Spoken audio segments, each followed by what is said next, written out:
Hi, my name is Anne and welcome to the presentation about the post-traumatic stress disorder. Let's get started.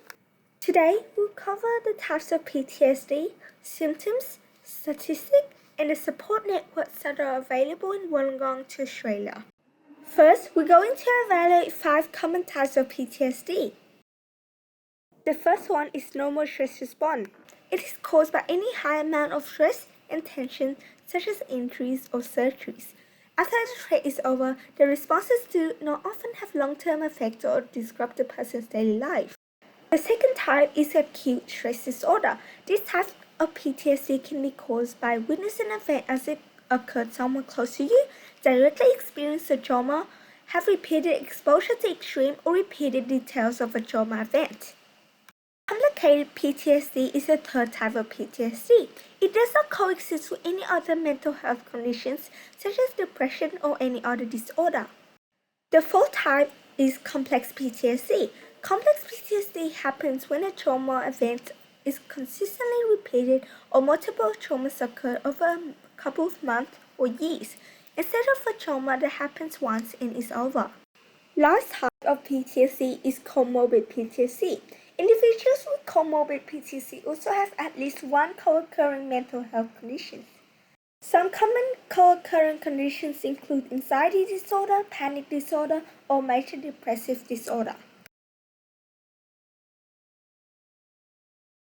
Now let's explore some of the main detailed symptoms of PTSD.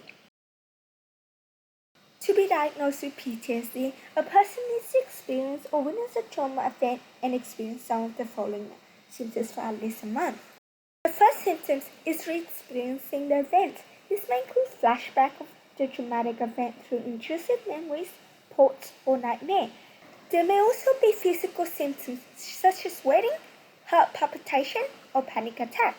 The second symptom is cognitive mood. The symptoms include trouble remembering key features of the traumatic event, think negatively about oneself or the world, no longer interested in doing things they enjoy, and have distorted feelings like guilt or blame.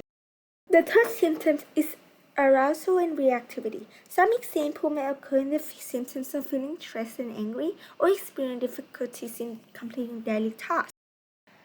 The last main symptom of PTSD is avoidance. The person deliberately avoids activities, places, people, thoughts, or feelings associated with the event because they bring back painful memories. Let's discuss some comprehensive statistics of the prevalence.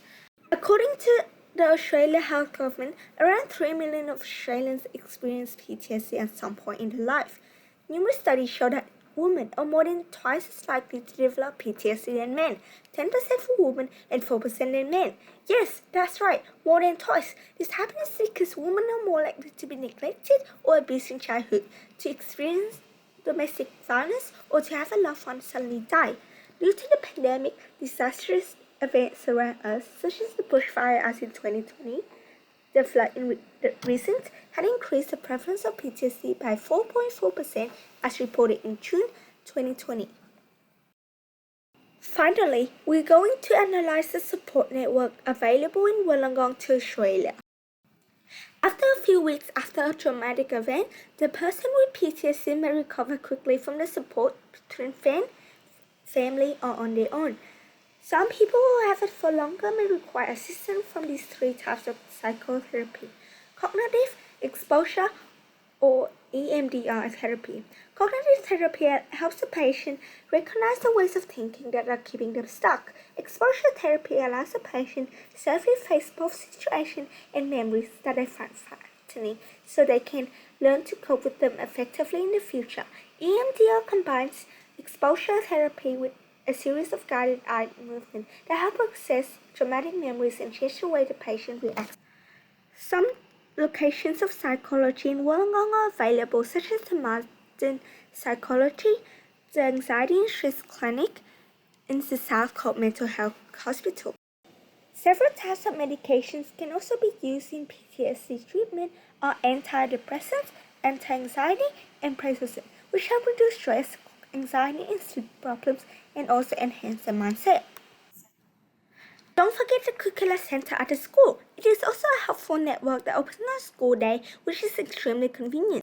So, if you ever have experienced PTSD, don't be afraid to talk to your family members, friends, or the listed contact helpline, as it can have numerous negative impacts that may lead to suicide. The template has one side. Always remember, if you have been diagnosed with PTSD, it is not a sign of weakness. Rather, it is a proof of your strength because you have survived. Thank you for listening.